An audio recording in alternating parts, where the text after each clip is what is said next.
The views expressed on the following broadcasts do not necessarily reflect those of KHLT, Take 12 Radio, or our affiliates. The opinions on this show should not be considered as medical, psychological, or professional advice and are those of the host, co-host, and guest. Take 12 Radio and KHLT Recovery Broadcasting are not affiliated with any particular 12-step fellowship. One day at a time with its failures and fears, with portion of pain and burden of care, we must meet.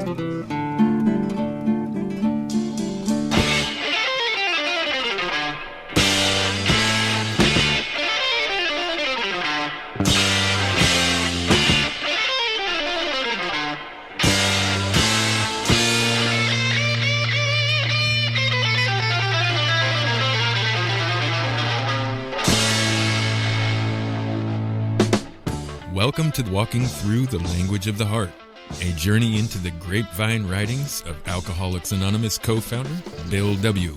And now, here are your co-hosts, Chris S. and the Monty'man. Well, greetings everyone. Welcome aboard to another episode of Walking Through the Language of the Heart with our good friend Chris S. Hey there, Chris. What's up, Monty? Hey, this has been such a journey and so much fun. And I was working on the graphic for the YouTube version of it today, and typed in episode number 39. and I'm like, let's see, Walking Through the Big Book, I think, was 34 episodes. Walking Through the 12 and 12 was close to that. And this one is going to be, well, over double that. We are belaboring this. We are, because it is worthy of that. It is very worthy of it. There's so many good pieces of writing in here that would be easy to miss. As someone in recovery, it would be easy to miss this stuff. So I'm glad we're taking pains to really dig deep into these Grapevine writings. Tonight we're jumping from last week. It was 1952. He's jumping to 1954, and I was thinking, why is there such a big gap? He used to, every other month he'd be putting articles in the Grapevine. Yeah. And I have a feeling that the final edits and final getting it ready for publication of the 12 Steps and 12 Traditions was going on around this time. So he had certainly hammered out all the steps, all the traditions in many of the earlier shows that we did, but those weren't what appeared in the book 12 Steps and 12 Traditions. So I just, I'm making a guess. I have a feeling he was heavy into finalizing that book and probably putting together the at least in draft form, the concepts. Mm-hmm. The concepts. He was at least beginning on it. So it was a real fertile period of time for him, right in the early 50s, and I'm kind of excited to see what he has to say. So in 1954. So do me a favor, would you? Can you speak on, before we start this week? Can you speak on the concepts really quickly? There's a lot of people that had no clue there were such a thing. All right. So where you want to find the concepts is in the AA service manual. Yeah. Okay. Now, the 12 steps keeps us personally together. The 12 traditions really enables us to, when the principles are practiced, enables a group to stay healthy. And Bill understood that when groups interact with other groups, there needs to actually be a third set of spiritual principles for those groups to interact with New York, and how do you get delegates, and what are some of the committees, and so the AA service manual is where you want to go for those. I'll totally be honest with you. I'm not I'm not an expert on the concepts Me because either. I haven't I haven't lived in the service structure. I haven't gone from GSR to DCM to delegate to Right. board member. I have not been that guy, and the people who have real deep experience with all that are really the people who I think do a great job speaking on the concepts. There's some great concept workshops out there. Don Pritz did one. I believe David Aronofsky from Texas did one. You can hear Billy Ann and a whole number of people give really good talks on the concepts that would do them better justice than me. So people that are going to move into that kind of service work, delegate and that kind of thing, they're going to become familiar, or they ought to be becoming familiar with the concepts, and that's primarily where you're going to run into that. True? Yeah, it's just like an informed AA group member really should understand the concepts of the traditions. If you're going to be jumping into all the committees and traveling all around for the assemblies and everything, it's a good idea to be informed and to do your homework. Uh, Bill was an expert at protecting us from ourselves, and Yeah. just like the steps, just like the traditions, I think the concepts protect us from ourselves. And also, just like AA members, sometimes fall short of practicing the step principles, and groups fall short of practicing the traditions. The service structure can fall short of following the concepts, and it's important to pay attention to that, because I believe the more you disobey these spiritual principles, the more risk you put yourself, your Mm, group, your district, your area in. yeah. I believe that. Absolutely. Absolutely. All right. So this week, where are we going?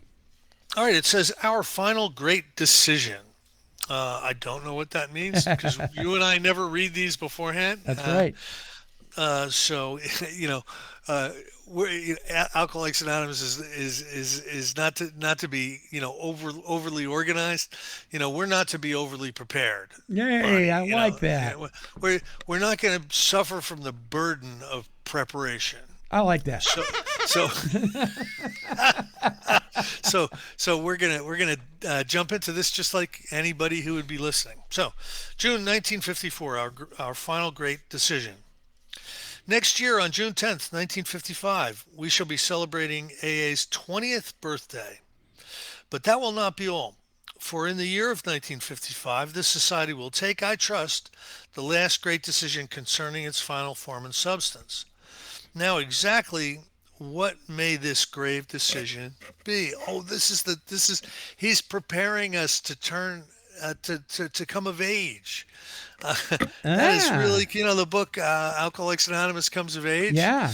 I have a feeling that had a lot to do with the 1955 stuff. All It's right. 1954, and he's getting us ready, Monty. Okay.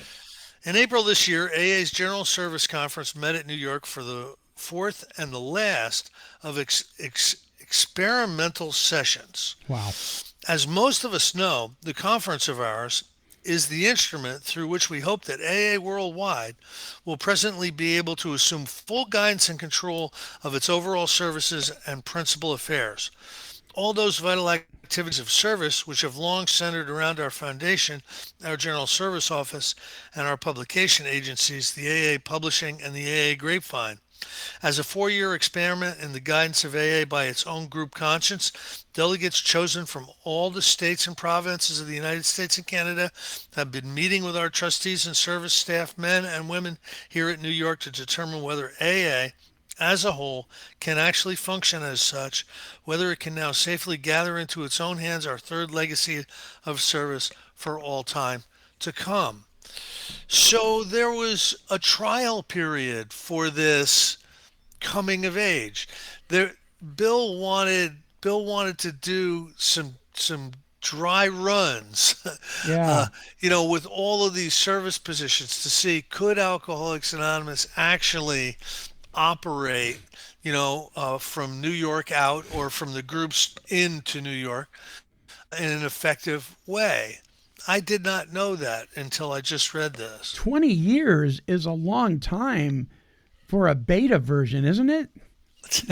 Well, he's saying four, I think. Oh, okay. So for like the last 4 years, he's had Oh, gotcha. yeah, trustees, service staff, men, women in New York. So okay, a 4-year experiment. Yeah. Okay. There it is. Yeah. In 1955, it's going to be the whole point of uh, the big convention in 1955 will be coming of age. Dr. Bob and Bill. Well, Dr. Bob's dead by this time, but Bill can step back, and things should be able to run, and he can sit in his office and answer his letters and whatever. But he won't be the go-to guy Right. from that point on. So that's interesting.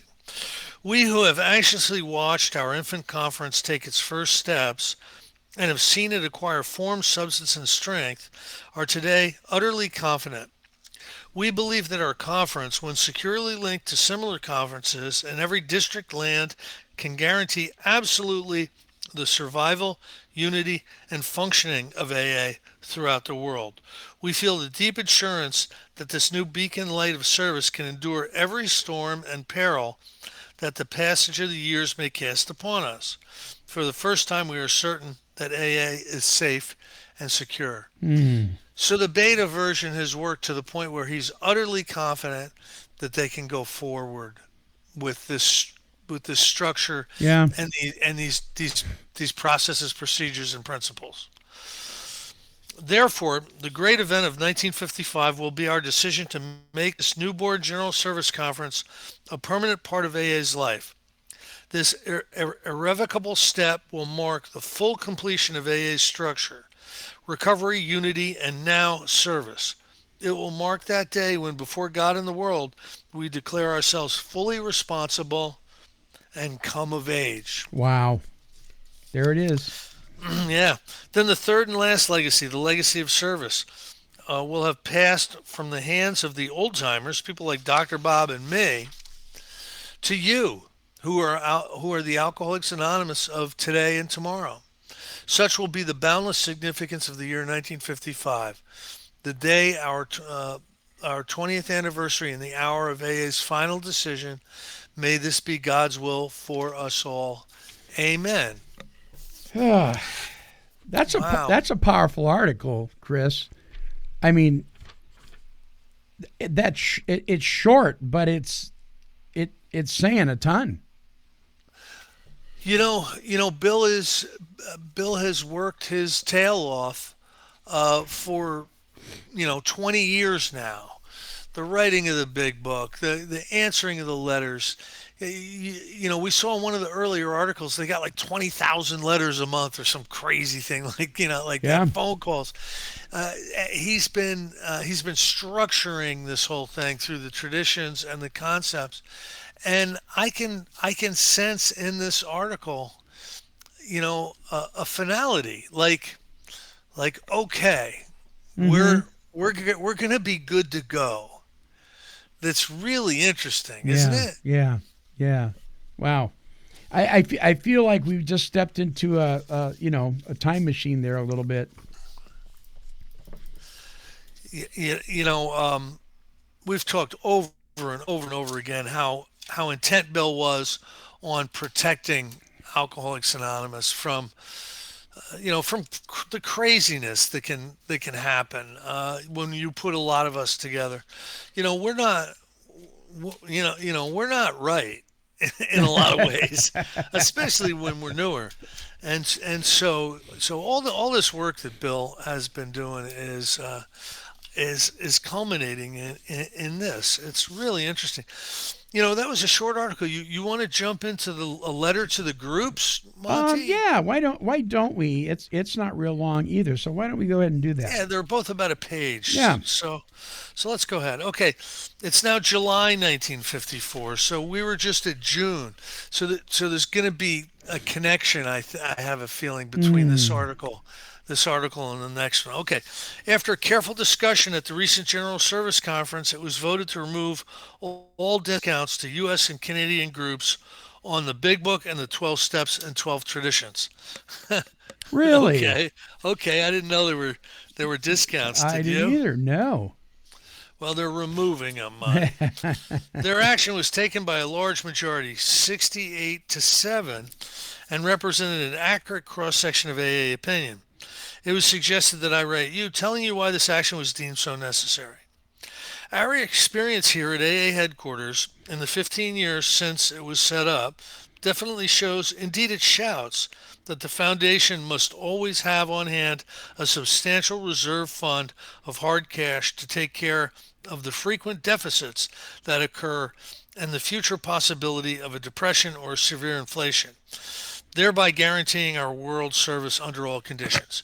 What he's talking about there is what has become a prudent reserve, and it's basically in the groups, in the instructions in how to put a group together, some of the pamphlets and some of the writings, that you need to have a prudent reserve, and he just defined it really, really well.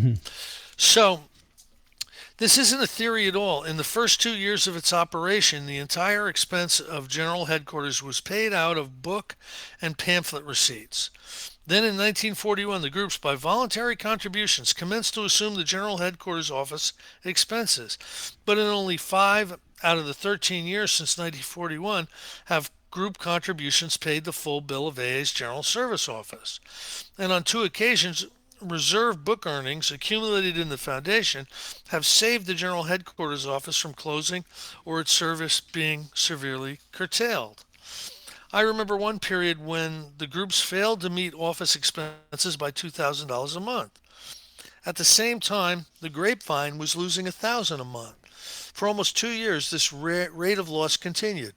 It was only by reason of our reserve of book money in the foundation that the Grapevine did not go completely out of business, and there would have been severe contraction of the General Service Office at the very time when our fast-growing fellowship needed more services, not less. This is interesting because he's telling us, probably for the first time, that book revenue takes up the slack. So when group contributions fail to meet, the desired P&L, Yeah. you can always count on book revenue. And he's saying pamphlet revenue too, which I hadn't ever really thought about. Thanks to the General Service Conference, to the activities of its delegates, committee members, and to your better understanding of our service needs down here, we are, of course, far better off at present. Last year, the Grapevine broke a little better than even. And thanks to increased group contributions, the General Service Office bill was just about paid. About 20 years ago, I was sponsoring a Grapevine editor, and he would give me a lot of insight on what was going on with the Grapevine. And the Grapevine never does really well. If it breaks even, it's doing good. For the most part, it's a loss leader. It costs more to do than it gets back in subscriptions, unless that's changed like in the last 5 years when I haven't been paying attention. Even so, there remained an overall deficit of about $10,000 due to the fact that special contributions of the groups to the expense of the General Service Conference fell that much short. Again, it was book and pamphlet money that made it possible to hold a General Service Conference at all, despite the improvement that has recently taken place. These are the facts of our history and show the need at all times for a safe reserve fund in the foundation. This is the money that guarantees the operation of AA's World Service, rain or shine. Due to an increased expense and inflation in recent years, our reserve fund now stands at only 9 months operating expenses for the AA's General Service Office. 9 months is pretty good. The organization that I work for, Monty, has a prudent reserve that will pay all expenses, the entire budget of the organization for 1 year. Wow. So if no money at all came in, the company could pay all of its bills for a year. Amazing. It's like an endowment and Yeah. reserve funds. So this, considering the uncertain times in which we are living, was considered by the conference to be much too low and very unsafe. The conference realized that a decline of even 15 or 20% in group contributions and literature sales could again put us right out on the limb. Hence, the conference action to suspend all book discounts until the foundation reserve reaches a figure equal to at least 2 or 3 years operating expenses for the General Service Office. I'm not sure that they're looking at 2 or 3 years anymore, Monty. I think their prudent reserve is not going to handle 2 or 3 years. That would mean they'd have $100 million. Yeah. Yeah. That's not. I don't really see that that's feasible. But he is setting the precedent that Sure. literature sales go up when revenue to general service goes down, and when when the group contributions pick back up and start meeting the bills, then the discounts on the books can start again. And I think that continues to this day. I think it does I too. really I do. mean, the price of a big book, it didn't change. At least around here, it didn't change for years. I remember. I think it was like $6 for a big book when I first walked into the rooms, and then I still think it's like $9. Even today, at least around here, it is. Yeah, groups usually buy them by the case, and I think that's probably where you get the discounts. Yeah. But yeah, you're right. It's a good Yeah. good spend of money.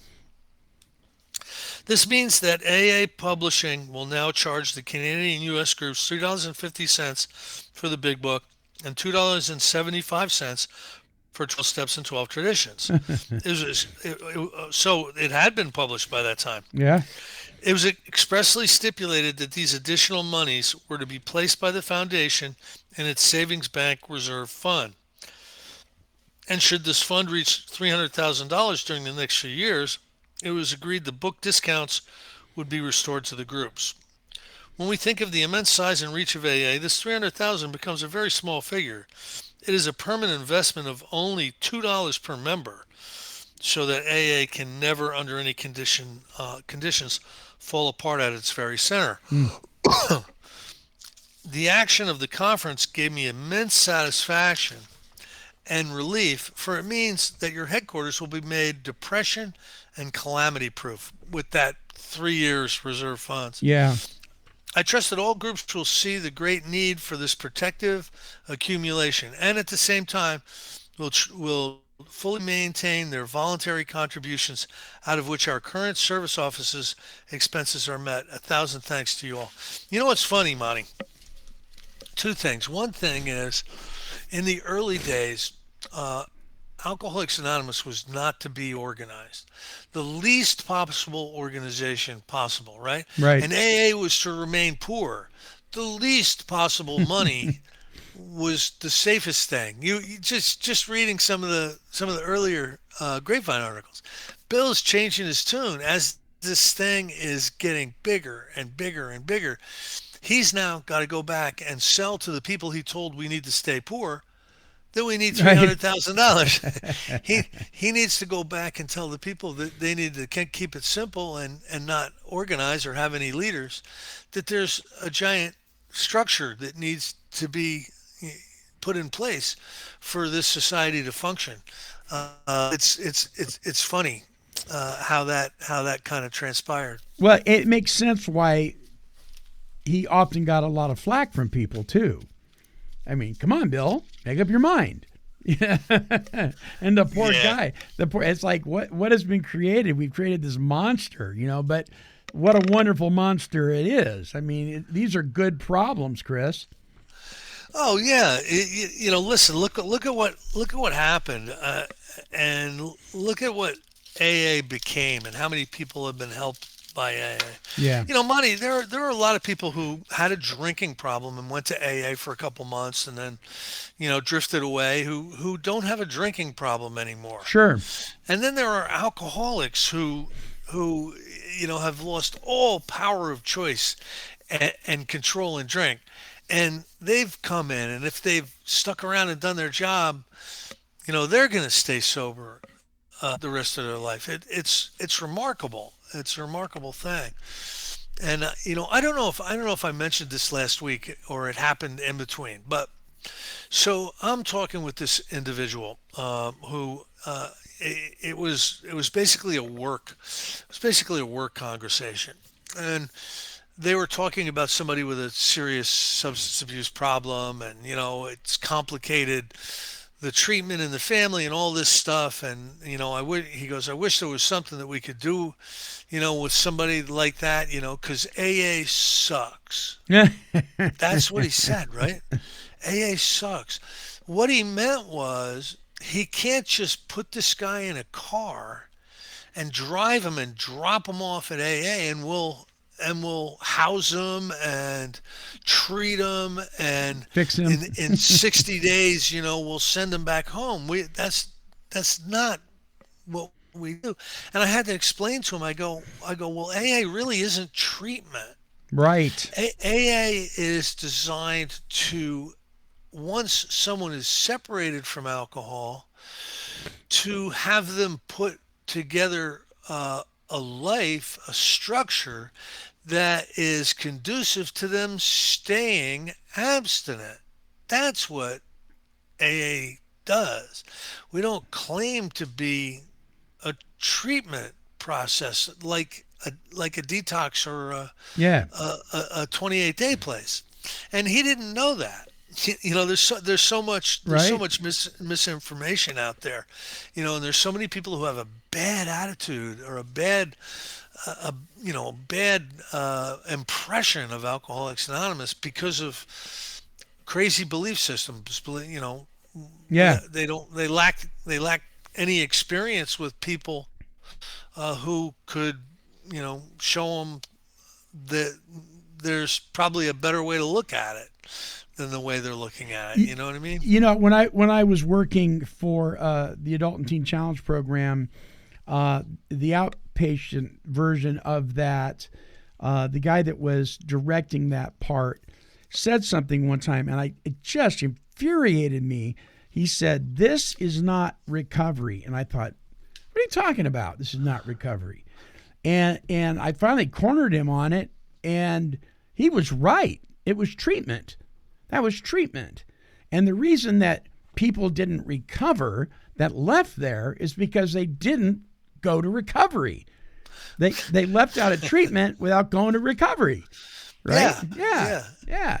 And I understand that now. I kind of get it. I kind of get it as well. And many people have a lot of this stuff mixed up. I like when people liken alcoholism to, say, diabetes or something, right? Okay, you fall out, you end up in an ambulance, you get sent to a hospital. They realize that your sugar levels are, going to put you into a coma.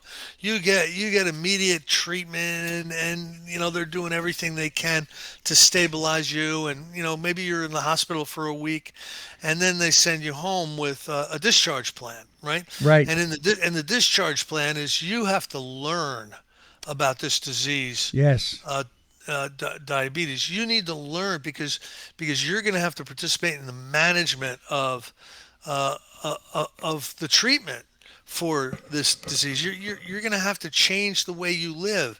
You're going to have to learn new skill sets to be able to survive long term this thing called diabetes.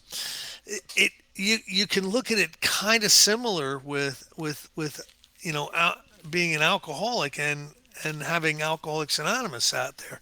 Many of us get some kind of treatment. Many of us get detoxed, or we get exposed to treatment. And there's still some of us that find our way into AA and not have any treatment, but that's probably more rare than it is that you've been exposed to some treatment. But we need to, we need to embrace the recovery process just like you would if you had diabetes or hypertension. You got to stay on your blood pressure meds. You start messing with your blood pressure meds and it could kill you. You start drifting away from the recovery processes that are keeping you sober, it could kill you. Yeah. There's ways to look at those things kind of similarly. So when we talk about treatment, one of the things that always pops into my head is so often I hear an underlying attitude of negativity towards two of the entities that seem to be supportive of us the most, and that is treatment and the church. Churches all over the world are more than glad to open their doors and their basements and their meeting rooms and really give us the opportunity to be able to meet where we may not be able to. Treatment centers send people to us all the time. They've got our literature on the walls. They're very pro 12-step. Why is it that there's so much negative talk towards treatment and the church within many AA fellowships? There's a diversity of treatment out there, Monty, and the scale goes from like a therapeutic community where they shave half of your head and make you beg to have the other half shaved, and it's about breaking you down, breaking you down, right, so that they can build you up. That's like one end of the spectrum. Okay. And then there's recovery centers that are really heavy duty, spiritual based, 12-step based, and then there's a whole ton of stuff in the middle. There's trauma informed care now. There's shame based treatment. There's a million different modalities that are available for you in treatment, and depending on who's running that treatment center, who's put the program together, the therapeutic alliance that happens between the counselors or therapists and the patients, depending on all that, are they referring to Alcoholics Anonymous? Because there's plenty of places that don't. There's plenty of places that say AA's success rate is about 3%. So out of everybody that goes to an AA meeting for the first time, only 3% of are gonna make it into long-term recovery. Why would I send them to AA? There are people that look at statistics like that you and I see it differently, right? Rarely Yes. have we seen a person fail who has thoroughly followed our path. Sure. They see the data, and the data is saying 3 to 6% of the people who go to AA have a successful, engage successfully in that program and stay sober. So a lot of treatment centers are trying different things. They're trying medication maintenance. They're just addictive illness is a monster, right? Yeah. And half the time they're throwing spitballs against the chalkboard and just hoping something is going to stick. Yeah, but you and I know, rarely have we seen a person fail who's thoroughly followed our path. And sometimes the disconnect in understanding that, you don't just send somebody to AA. You send somebody to AA to get a spiritual guide who will take them through the 12 steps. That should be the goal, not offloading them Right. to the loony noony. You know what I mean? So there's been so much misunderstanding over the years. There's been so many problems. Bill talks about some of them. He says these hospitals were referring people to us, and sometimes we weren't calling them back, and and they insisted on a specific person that they could count on. There's a diversity of stuff going on out there, And I'm for any tool that is useful in saving somebody's life. You Amen. know, do I think abstinence, 12-step abstinence based long term recovery is better than medication maintenance? Yes. Do I knock medication maintenance? No, because there are people who would rather die than go to an Alcoholics Anonymous meeting or join an Alcoholics Anonymous group. What, their next option is going to be medication maintenance or some other type of therapy. I'm not going to knock that. We want people to survive, Sure. my lane, and I believe your lane, is this thing called 12-step abstinence based recovery. Yeah. And I'm really grateful to be in that and to have had some success over the years with it. I'm very grateful. I just it always it's amusing in a way. Boy, I'm gonna get myself in trouble here. That intelligent people would look at a statistic like that. You would think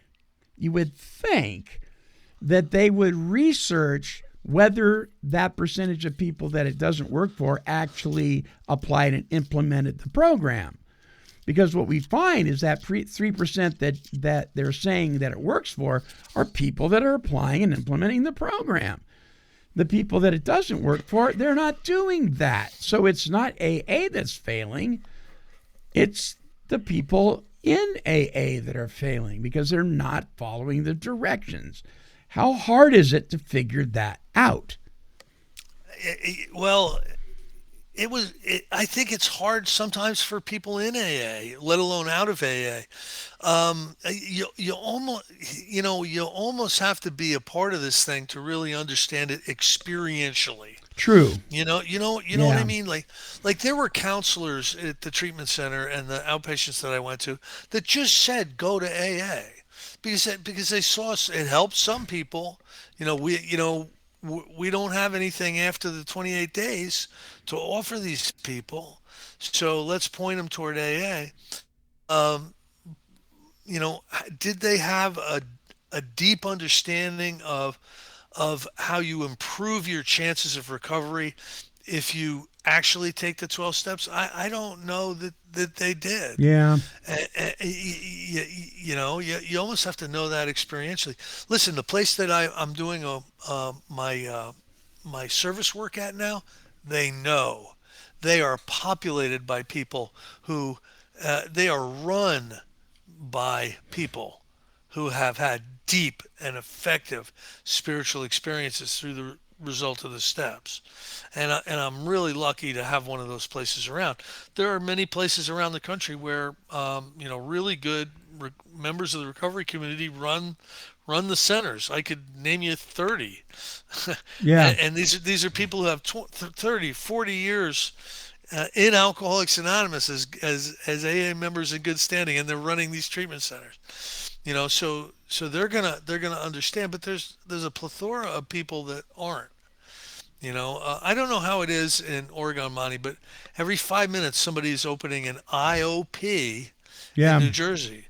They're renting out space in strip malls and throwing an IOP together. And boom, you got an IOP.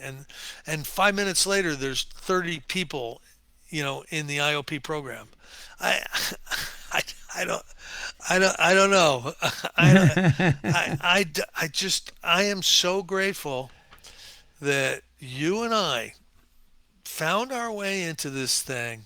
Yeah. It is a spiritual recovery process. Yeah. Yeah. It's about union and unity with God and actually having the power of God work in us and through us and do for us what we cannot do for ourselves. Yeah. It's hard to try to sell that message. It is. In an IOP. It is. It is. When I was considering walking into a 12-step room, I got all sorts of unsolicited advice from people, and well-meaning folks. And this is what I heard. Well, you go hang out with those guys. They're going to take your God away from you. That was a big one I heard. They're going to fill you with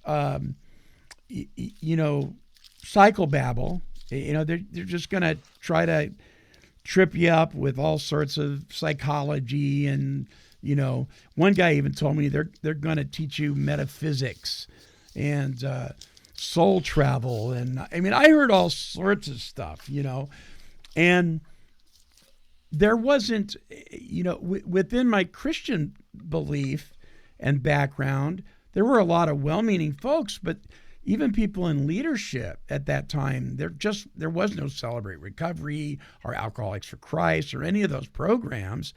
And so I wasn't finding any help there. And so out of desperation, and isn't that good because we find out later that's where we need to be, I walked into, the room of the 12-steppers. And none of that stuff that I was warned about happened. There might have been little versions of it that were if somebody if they got a resentment, could maybe form that opinion or something. And maybe some individuals were a little interesting. But the program, none of it happened. And when I went back and told my other friends, you're incorrect, they were astonished,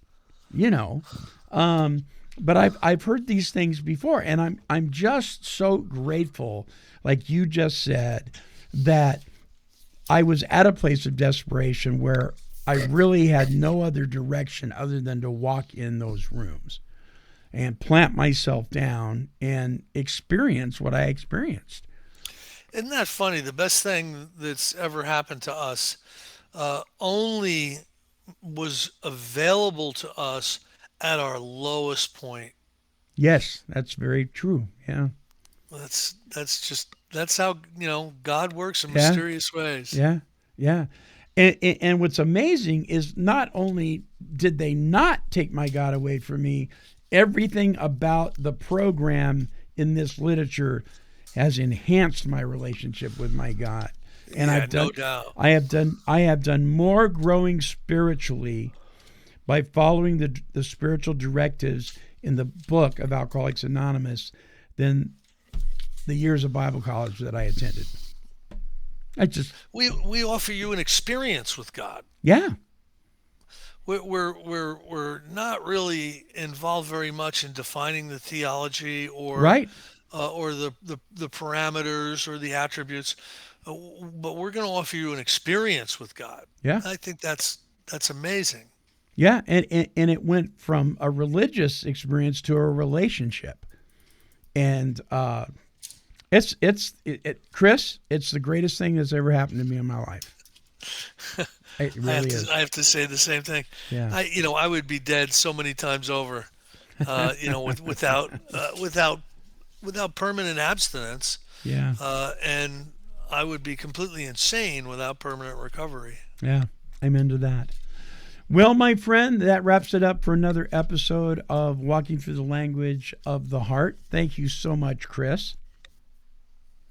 We, folks, have made this, this episode, all the episodes available for you at our website at take12radio.com. Listen all the way to the end as we sign off for instructions on how you can obtain those for fun and for free.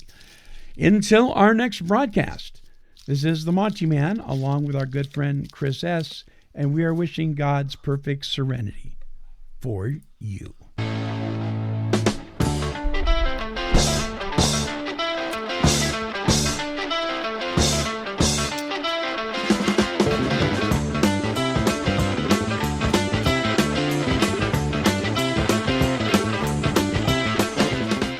For more recovery workshops with Chris S. and the Monty'man, visit our website at take12radio.com and click on the Recovery Workshops banner.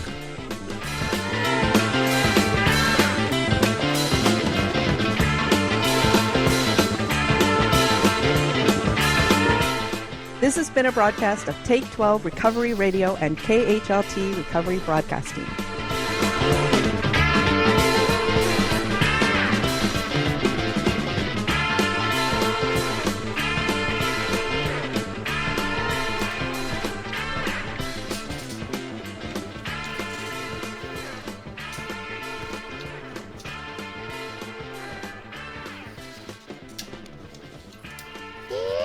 kitty, kitty, kitty, kitty. Meow, meow, meow. Woof.